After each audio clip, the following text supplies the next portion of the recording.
Hey, Kimberly, how you doing? Hi, Randy. Good to see you.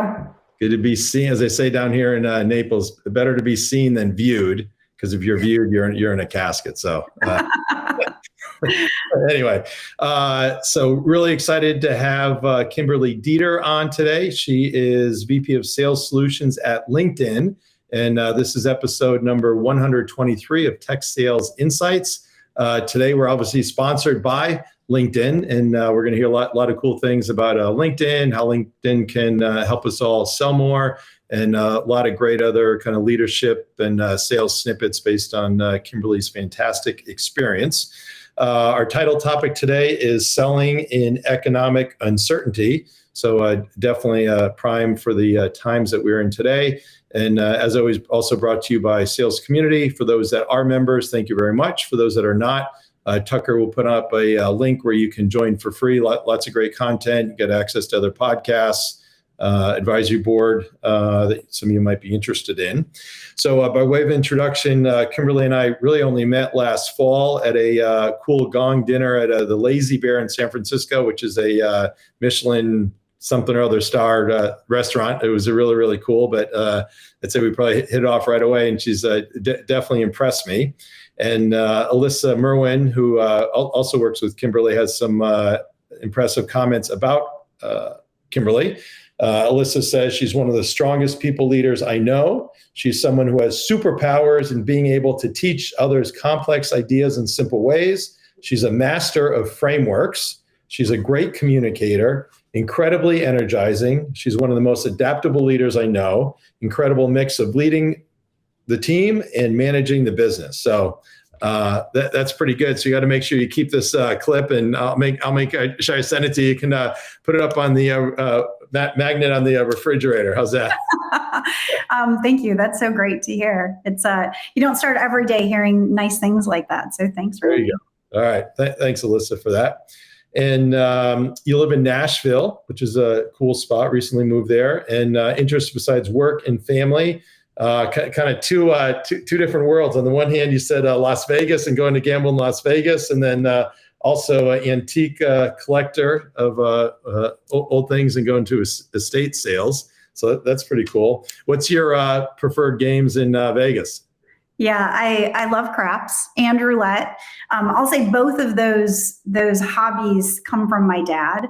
My 21st birthday, my parents and I flew to Vegas, and my dad gave me a book on how to win at craps on the plane. He said, "You're going to be my lucky charm." And so we went to Vegas so I could learn how to play at a pretty early age. And then, as always, my dad has been an avid estate sale, garage sale, bargain hunter, negotiator. So it's a love of mine as well. Wow. Fantastic. Yeah. Craps, it's such I call it a team sport, right? It's so great. You get energized, exciting, and lots of fun. And I guess you can always lose, but it's kind of hard to lose if you kind of got enough out there. So really cool.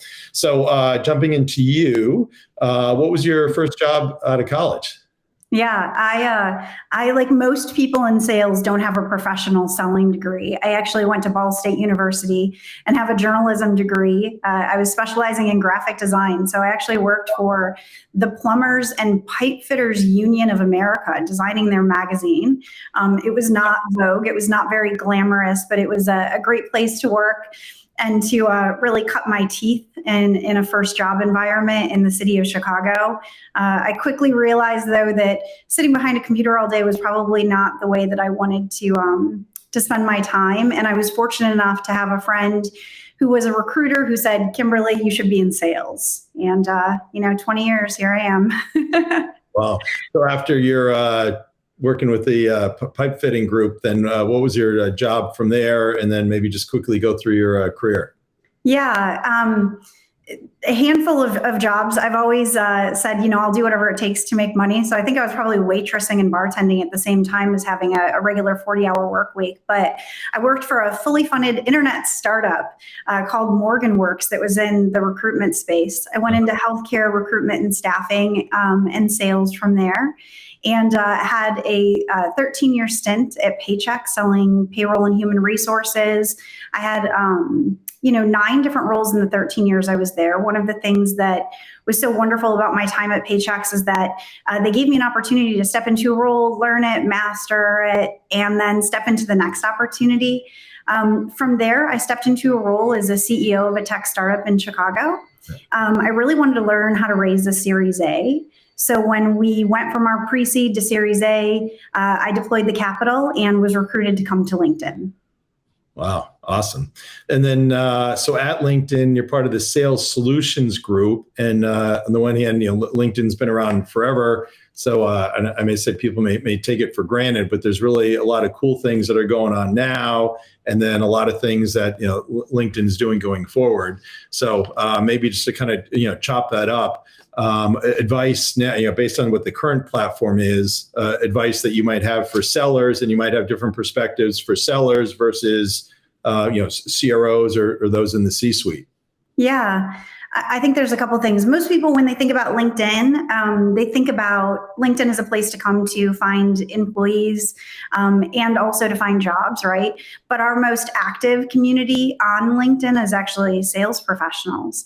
And so my perspective is that you should be utilizing LinkedIn as a tool to help you solve whatever it is you're trying to achieve. So is it an opportunity to hire or find a job? Yes, but is it also an opportunity to connect with your buyers? Is it an opportunity to connect and get to know your customers better? Is it an opportunity to promote your expertise in the products or services that you sell? And so the platform today is this amazing ecosystem that brings buyers and sellers together, and also candidates and employers, right? And so I think there's an opportunity for people who are part of the ecosystem to take a step back and say, what am I using this tool for today? What's my ultimate objective? Like, begin with the end in mind, and then work backwards to ensure that your profile is doing just that. I also encourage people to think about how they're curating their network. When I joined LinkedIn, it was the first time I had heard of that concept. And prior to my experience, I was using LinkedIn to connect with prospects and potential employees. And my ecosystem didn't really work for me anymore. It was mostly, CPAs and accountants that I sold payroll or HR services to. It was, connections I had made in prior jobs or through college. And I said, if I'm using it for a specific purpose, to raise a Series A or to come work at LinkedIn and connect with my customers, I need to change who I'm connected to. And so I actually went through and, change some of my connections so that my profile would work for me in ways that it hadn't been in the past. Interesting. So you would actually got rid of some of those kind of CFO or financial types and then kind of beefed up more on the kind of go-to-market executive types? Yeah, so I was predominantly calling on, small CPAs, right? Yeah. Accounting firms in Atlanta, Georgia, and Chicago, Illinois, the 2 territories I had as a seller.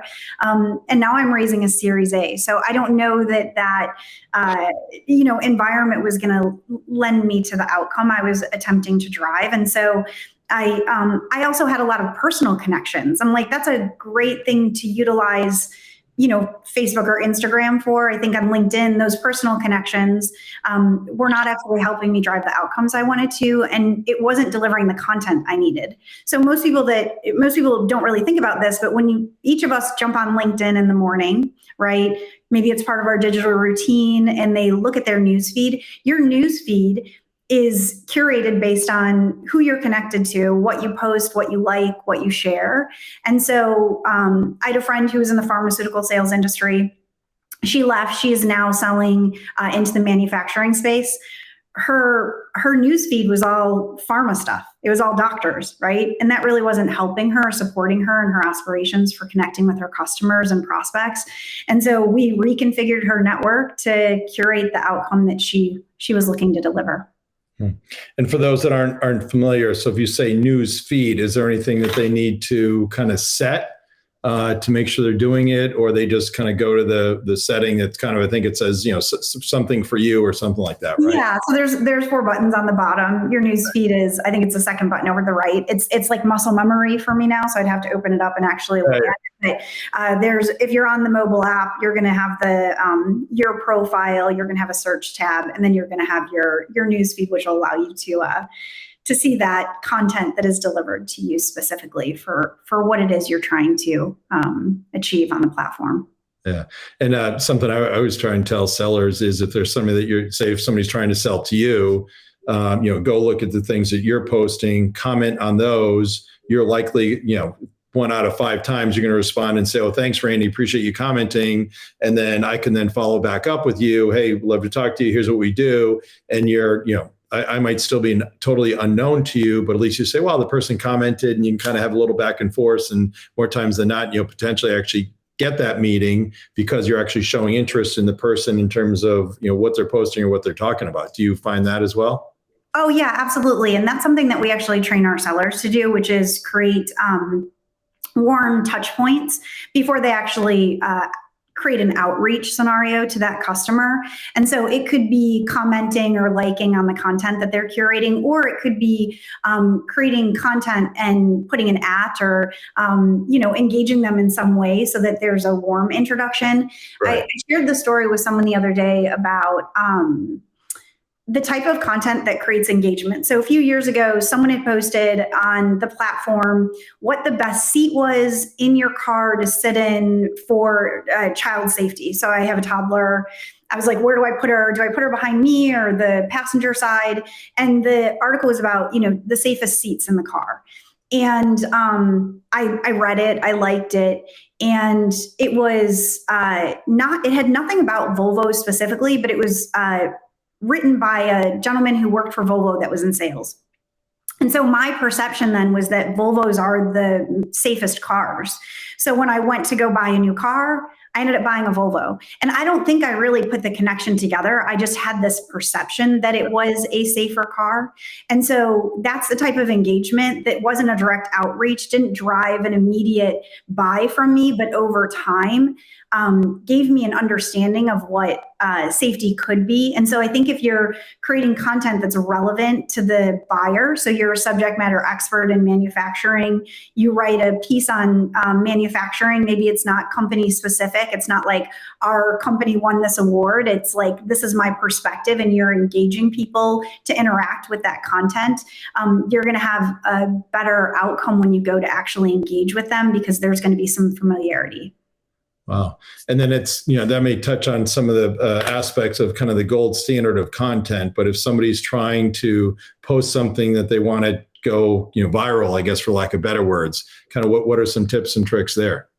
Yeah, I don't know that I would ever have the goal of something going viral. I would want the content I'm creating to impact the ecosystem that I'm trying to engage with. Your ICP, yes. Yeah, so I'm like, I don't necessarily need 100,000 people to see something. I would like, the 52 customers that I currently have in my book of business to have some level of engagement with them so I can improve my relationships in that environment. Right. That sellers are really struggling right now because decision makers are changing jobs at a very rapid pace. And so last year, 82% of salespeople were impacted in a deal cycle because a decision maker left the company. And that's because they didn't have a relationship with anyone else in that organization. So for me, if I go back to the beginning in mind, if I have 52 customers in my book of business and I want to create more impact with those customers, I want to get more relationships inside of those customers, I'm thinking about the content I'm creating to drive engagement with those individuals, not like 100,000 people. Yep. So I might have a different objective, which is like high quality content that is very specific to the individual I'm attempting to engage with, as opposed to hitting, 10,000 or 100,000 people that might not be buyers or users of the solution I'm presenting. Gotcha. And for those probably a few out there that aren't using Sales Navigator, a lot of great stats in terms of how it can help you sell more. One we're talking about was how sellers close 47% larger deals using Sales Navigator. Yeah, a big part of that is because we know that top performers have almost 5 times as many relationships inside of a customer as someone who isn't using Sales Navigator. So when we look at those top performer behaviors or habits inside of Sales Navigator, we can see that they have a stronger, and we call it like relationship density inside of that client base. And relationships matter. So we're seeing top performers do a couple things. One, really ensuring that they have the right relationships inside of their customer base, doing more research on the front end before they're engaging with those customers. And then the third piece is, because it's simple to keep the R in mind. So relationships, research, and then right time. We want to make sure that the time you're reaching out, there's some like buyer intent that's influencing that outreach. The pandemic really damaged the brand further for sellers. People were like loading up, and we say the spam cannon of contacts, and then just emailing thousands of people every day to try and find a needle in the haystack. And we saw response rates in email drop 30% because people are like, look at all this junk mail I'm getting from salespeople. And so we don't want people to do that. We want people to engage when a prospect is interested in buying, when it's the right time and they've done their research and they've established a relationship. Wow, that's great. And this is a self-serving question, but I think LinkedIn still has that max of 30,000. So I know early on I was pretty flexible in terms of who I accepted. Now I'm super picky because I don't want to have to go through the process of cutting people out. So I assume you have that maximum in place intentionally because you want to make sure it is people that people care about and want to be connected with, as opposed to just random people. Yeah, I don't know what the exact max is off the top of my head. What I will say is that it goes back to this like concept of curating your network. Right. Begin with what your objective is and then design that community to help you drive that outcome. So if you're looking to hire, it might be a different community that you're engaging with than if you're trying to help your customers solve problems. Someone who is in acquisition might have a different network than someone who is a relationship manager who owns a specific set of accounts. But I always encourage people to go through and look and say, is this relationship serving the desired outcome that I've identified as my goal for using this tool? I would also say, and I think I heard this when I first started at LinkedIn, there was a third-party survey done, and it was asking people how they feel when they use social media. It said that when they use Facebook, it makes them feel angry. When they use Instagram, it makes them feel happy. And when they use LinkedIn, it makes them feel productive. And that really resonated with me because I want to engage in a tool throughout my day that is making me feel productive and is actually delivering an outcome. It's not just a place to go to hit connect, but it's actually to deliver that outcome that is important to the goal that I've set for myself.